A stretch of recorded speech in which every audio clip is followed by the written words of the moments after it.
Hey guys, welcome to today's video. Today I want to talk about the fact that I used to hate exercising. I used to never work out, and now I've started to make it a part of my life, and I want to talk about what the difference was. So if you're someone who has never really worked out before and you want to, or someone who doesn't really know what you're doing when it comes to working out, then I'm just hoping that my little beginner experience will be encouraging and inspiring to you and your own journey when it comes to health and fitness. But before we get into the video, if you're new here, my name is Molly. Welcome to my channel. I do videos that include godly advice and encouragement with a lot of scripture, as well as vlogs. I do some style content and just sharing little bits and pieces of my story as a single mom. So hit that little subscribe button if that's something that you would love to be a part of. All right, so let's get into my little backstory. So I feel like if I were to classify who I was as a teenager and as a young adult, I would just be honest and say that I was probably what you would call skinny fat, which I'm not being super hard on myself, I'm being honest. And that's basically when you look skinny, but you do have a lot of fat on your body because there's like not much muscle. And I don't know if that's the technical term, but that's how I'm describing it. So I feel like I had no muscle strength because I hated working out. I never played sports as a kid or as a teen. It just wasn't my thing. But I was also always really thin built. Like I have really small wrists and small legs and really thin arms, and that's just the way I am. It's hereditary. My mom is naturally thin as well. And so I had this mindset for so long, even up until almost like 30, that I'm just naturally skinny. I don't need to worry about what I eat. And I knew in my head, like, oh, I need to work out. I need to make this part of my life. But I also just felt like that's just not necessarily who I was. And I always thought like it'd be great if I could make that part of my routine, but it felt so unreachable because I had no idea what I was doing. I didn't know what I would enjoy for working out, and I just didn't even know like how to move my body right. And it sounds funny, but it just was not a part of my life. So fast forward to me turning like 29, 30, and I decided I wanted to start getting in shape. I'm like, okay, now is the time. And when you turn 30, you start to realize that, oh, I can't necessarily eat whatever I want to eat without noticing some negative effects. And so one of the first things I decided to try, I'm like gung-ho, I'm like, let's get it going, was the Kayla Itzke's, I don't know how do you say her last name, but the Bikini Body Guide. I started trying that, and that was the first time where I realized that my knees were not in very good shape. And it's probably been a mixture of how I clean houses and I'm bending down a lot, but also just the fact that I didn't have a lot of muscle strength.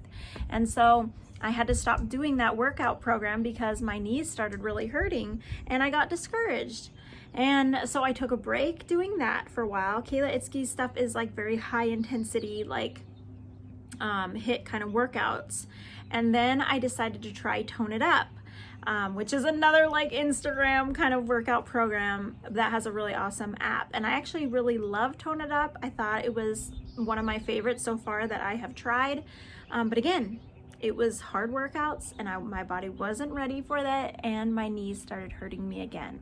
So at this point, I'm just like so discouraged. I'm like, are you serious? Like, I guess I can't do these kind of hard workouts. I kind of felt like, is this the way I'm always gonna be? Am I only gonna be able to like walk and do like really simple things because my knees are in bad shape? And so between that kind of time period, I just kind of stopped. I mean, I maybe was walking for a little while, but I just pretty much stopped working out. I just felt discouraged. And then again, maybe like in a year, well, really I started another workout program, and it was through Tone It Up again around quarantine, like a little bit before the whole coronavirus hit. The wind's blowing a little bit, so hopefully it's not messing up the sound.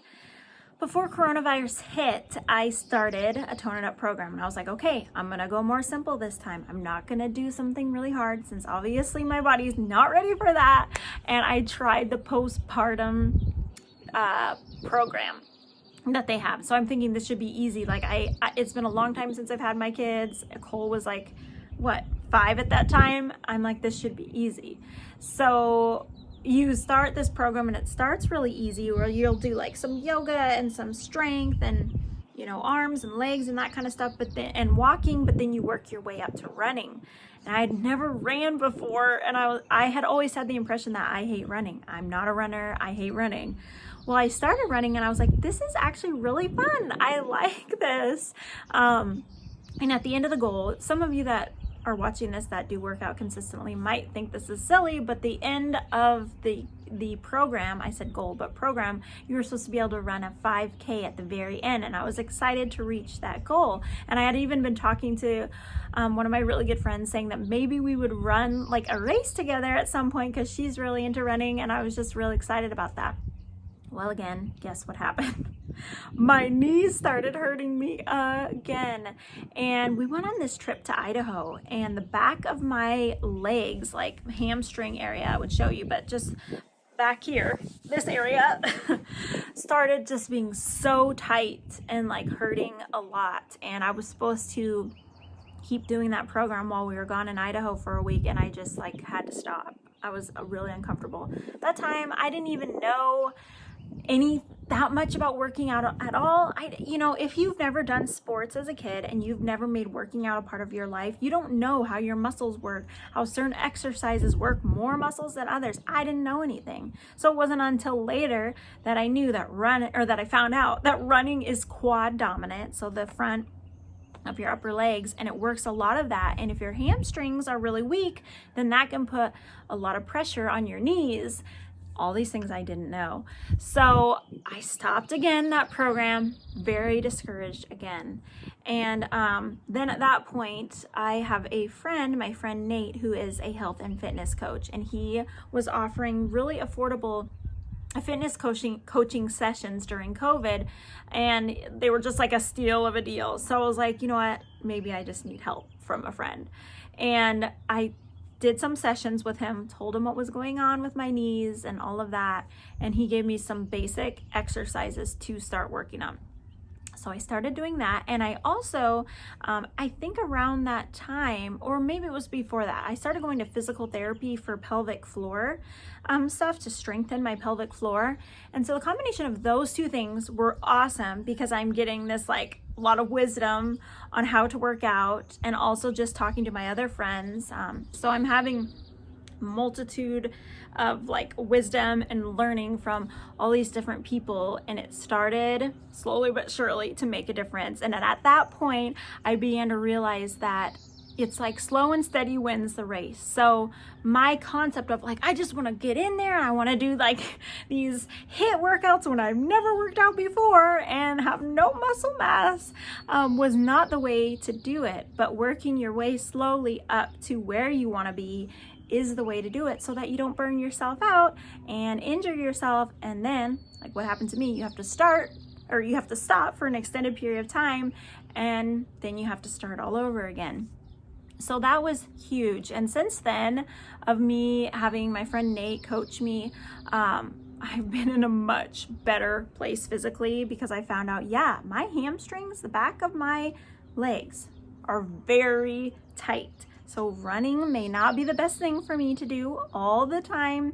And I've kind of lowered my enthusiasm about running. I still think it's fun, but I don't feel like I necessarily need it, because I want to focus more on strength training than just like cardio and something that is only working certain muscles, I guess. So after I did those coaching sessions with Nate, I feel like I've still gone through phases where I've been like I've been really busy, and then I have put working out on the back burner. But I would do like some YouTube videos here and there, or just going on trails. Like if the kids are gone with their dad, then sometimes I will go out on a longer walk by myself. And just starting, what has been the biggest difference for me is starting to think about making it a part of my week. So even if I only get in working out 1, 2, 3 times a week, 3 is probably what I would like to aim for as the minimum. But even if I get it in just a couple times a week, that's so much better than where I was, where I didn't work out literally at all, wasn't thinking about making it a part of my routine at all. And so one of the reasons I wanted to make this video is to just share that it's like this slow process, and that you just got to start somewhere and not push yourself to do more than what your body is ready to do, so that you can sustain that and so that you can get some momentum and not burn out really easily. But the other reason I wanted to make this video is to also spur myself on as some like a little bit of accountability to start making it more and more a priority, because I would love to get to the point where I work out 5 days a week, but 3 days may only be feasible. But even if I work out 3 days a week, to me that's a big accomplishment. One piece of advice that has really helped me with working out is when I heard a fitness instructor say the hardest part is just getting to, I think she said, to your mat. It was a yoga teacher, but getting to your class or getting out there on a walk, whatever it is. The hardest part is just starting. Once you get started, then you're probably going to do it longer than you necessarily think you are, but just getting going is the hardest part. And that has incredibly helped me with having that mindset. But I just am so thankful to have a body that moves. And the older I get, the more I think I want to be in good shape. I want to be healthy for my kids. I want to be healthy for myself, and I want to be in good shape because it helps your confidence when you're in good shape and your clothes fit well and everything. And just because maybe I'm naturally thin, it doesn't mean I'm healthy. And that, I think, is a big lie that I was believing. So I'm excited to make progress in this way. And I've been learning that discipline and perseverance are things that you learn in exercising, but it's also a huge marker of the Christian walk is discipline, perseverance, self-control, all those things. And those are qualities that I struggle with in my life, especially like the perseverance, self-control, discipline. And so if exercise is a way that I can grow in those character attributes, that's like a great way to do it. And hopefully it will help me spiritually as well.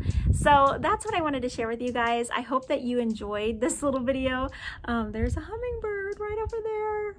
Oh, if you saw on my Instagram stories, we got a hummingbird feeder. And as I've been filming this video, there's been like 3 or 4 hummingbirds. The kids are going to be so excited when I tell them. But I hope you enjoy this video. Please give it a thumbs up if it was encouraging, inspiring to you in your own health journey. Please give me a little insight on your health journey in the comments below, whether you're wanting to get started, you're just getting started like me, or you've been in the game for a long time and you have a lot of advice to share with me in the comments. I want to hear. All right, you guys, I will see you in my next video. Talk to y'all soon. Bye.